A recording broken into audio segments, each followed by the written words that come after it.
কখনো আমাদের বিল্ডিংটা ধসে পড়ে, কোনো একটা দুর্ঘটনা হয়, আমরা ক্লাস 2-র একজন শিক্ষার্থীর মাথায় একটি ইট ভেঙে পড়েছিল। তা দেখে আমারও ভয় লাগে যে কখন আমাদের মাথায় পড়তে পারে।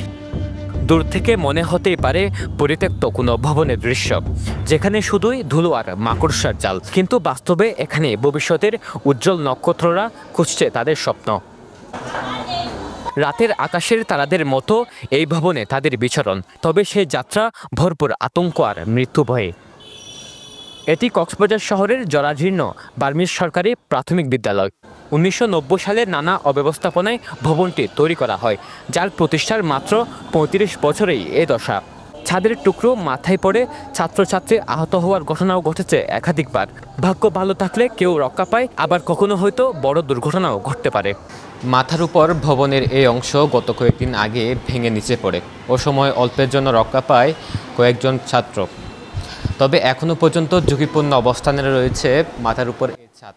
তারপরও ঝুঁকি নিয়ে পড়ালেখায় ব্যস্ত ক্ষুদে শিক্ষার্থীরা।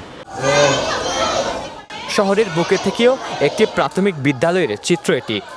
ঝুঁকি নিয়ে প্রতিদিন চলছে পাঠদান। ছাদ ভাঙা, দেয়াল ফাটা আর বৃষ্টির দিনে কোমর পানি জমে যায় পুরো ক্যাম্পাসে। এছাড়া স্কুলের ধারে ময়লার ভাগাড় আর দুর্গন্ধ উঠোনের পরিবেশকে করেছে আরও নাজুক।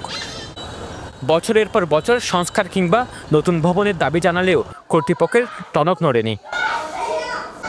বিদ্যালয়ের অবকাঠামো এতটাই ভঙ্গুর যে কোনো সময় ঘটতে পারে বড় দুর্ঘটনা। তবুও শিক্ষার আলো পেতে প্রতিদিনই ঝুঁকি নিচ্ছে কোমলমতে শিক্ষার্থীরা। ভয় থাকলেও বড় স্বপ্ন নিয়ে তারা আসছে, কেউ ডাক্তার হওয়ার, কেউ বা মস্ত বড় অফিসার হওয়ার প্রত্যাশা নিয়ে। স্কুলটাতে আমাদের ম্যাডাম স্যার যারা আছেন তারাও আমাদের খুব ভালো করে পড়ান এবং আন্তরিক, কিন্তু আমরা সবসময় ঝুঁকিতে থাকি যখন আমাদের বিল্ডিংটা খুব ভেঙে আছে, তাই আমরা ঝুঁকিতে থাকি। বিদ্যালয় খুবই পুরাতন এবং বলতে গেলে কক্সবাজারের পুরাতন স্কুলের মধ্যে একটা। বর্ষাকালে আমাদের দেওয়াল ভিজে ভিজে রং এবং কি প্লাস্টারটা উঠে যায়। জি, পানি উঠে বর্ষায় আপনার 2-3 ফুট হবে। এই স্কুলটি যখন অনেক পুরাতন, তাই এটা স্কুলটি কখনো ভেঙে পড়তে পারে। অভিভাবকেরা সন্তানদের বিদ্যালয়ে নিরাপদ মনে করতে চান, কিন্তু এই ভবনই এখন সবচেয়ে বড় ঝুঁকি। তাই সন্তানদের পাশে থেকে পাহারা দিচ্ছেন অনেক অভিভাবকেরা। এটা স্কুলে দিয়ে গেলে ভয়ে থাকে কখন কোন বিপদ হয়। কিছুদিন আগেও দুর্ঘটনা হয়েছে, ক্লাস 2-র বাচ্চার উপর একটা ভবনে নাকি কি ভেঙে পড়ছে। কারণ ভয় লাগে, এটা ভূমিকম্পের জন্য খুব বেশি ঝুঁকিপূর্ণ, কারণ স্কুলটা অনেক পুরানো আর অনেক বেশি ভেঙে গেছে। শিক্ষককে জানাইছি, ওরা বলছে শিক্ষক অফিসে বলছে উনি ওরা ইয়ে করবে, আজকে না হয় কালকে, ওরকম করে বছর চলে যাচ্ছে, হচ্ছে না।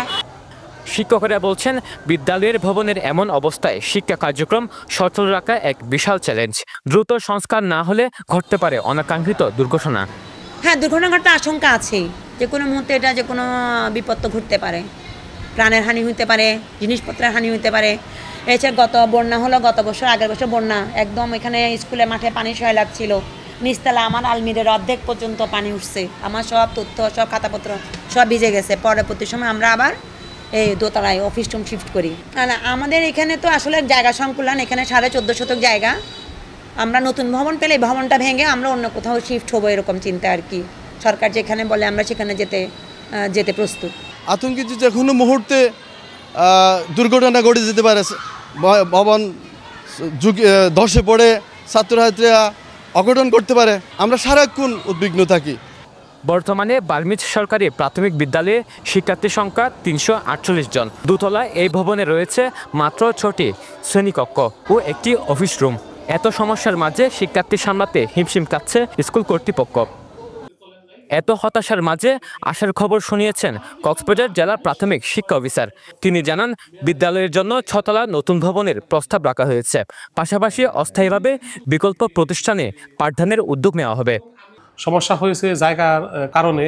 আমরা যে এই মুহূর্তে তাদেরকে অন্য কোথাও স্থানান্তর করে খুব দ্রুত একটা ভবন করব, আমাদের সেই সুযোগটাও নাই। তাদের কোথায় নেব? তারপরও আমরা একটা প্রস্তাব করছি, ইতিমধ্যে আমাদের সঙ্গে যোগাযোগ হয়েছে, যাতে একটা 6 তলা ভবনের জন্য আমরা একটা প্রস্তাব করতে পারি এবং তাদেরকে একটা অন্ততপক্ষে 6 মাস বা 1 বছরের জন্য অন্য কোথাও স্থানান্তর করা যায় কিনা। এটা করলে তাহলে আমরা একটা বড় একটা ভবনের প্রস্তাব দেব, যাতে আমাদের এই বিদ্যালয়টার শিক্ষার্থীরা স্থান সংকুলান করতে পারে। ঝুঁকির ভেতর দিয়ে প্রতিদিন চলছে পাঠদান। তবে শিক্ষার্থী, অভিভাবক, শিক্ষক সবাই এখন অপেক্ষায় কবে তারা পাবে নিরাপদ ভবনের ছায়া, নাকি কক্সবাজারের ইতিহাসে অপেক্ষা করছে ভয়ঙ্কর ট্র্যাজেডি। সরোয়ার সাকিব, বেনুয়া নিউজ।